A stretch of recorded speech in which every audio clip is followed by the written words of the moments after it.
Hi friend, সম্পাদ চ্যানেলে তোমাদের সকলকে ওয়েলকাম। তো চলে এসেছি একটা নতুন রেসিপি নিয়ে, ফুলুরির তেল ঝাল।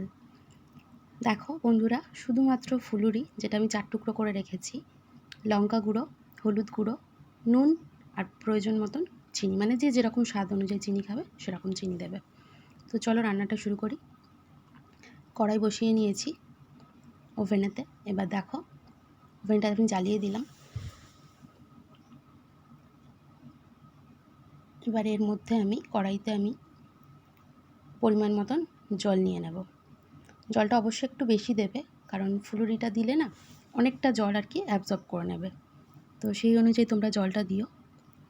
তো এর মধ্যে এবার আমরা সমস্ত মশলাগুলো দিয়ে দেবো একে একে।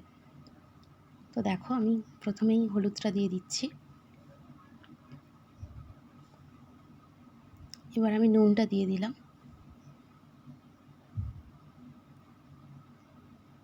এবার আমি চিনিটা দিলাম। এবার লঙ্কা গুঁড়োটা দিয়ে দিলাম।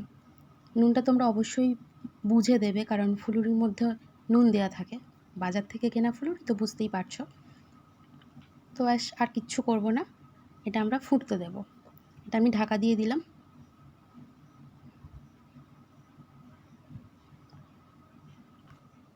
তো এটা ফুটে গেলেই এর মধ্যে আমি এক এক করে ফুলুরিগুলো সব দিয়ে দেব। দেখো বন্ধুরা, ফুটে গেছে জলটা। এবার এর মধ্যে ফুলুরিটা আমি দিয়ে দিচ্ছি।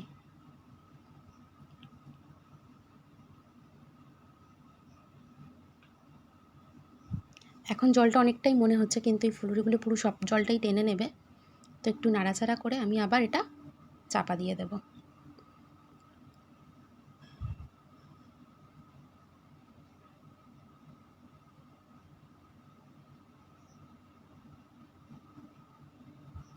গ্যাসের আঁচটাকে একটু কমিয়ে দিলাম। এটা একটু ফুটুক, একটু নরম হয়ে যাবে। এই দেখো বন্ধুরা, কতটা জল টেনে নিয়েছে দেখতে পাচ্ছ। ব্যাস হয়েই গেছে আমাদের রান্নাটা। জাস্ট এর ওপর থেকে আমি একটু কাঁচা তেল ছড়িয়ে দেবো। এই দেখো বন্ধুরা, আমি একটু কাঁচা তেল দিয়ে দিচ্ছি। আর একটু নাড়াচাড়া করে নিলাম। নিয়ে গ্যাসটা অফ করে এটা আমি আবার ঢাকা দিয়ে দেব কিছুক্ষণের জন্য।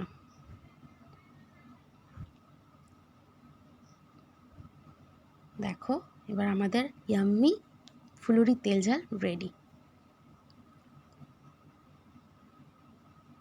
দেখতে পাচ্ছ কত সুন্দর হয়েছে।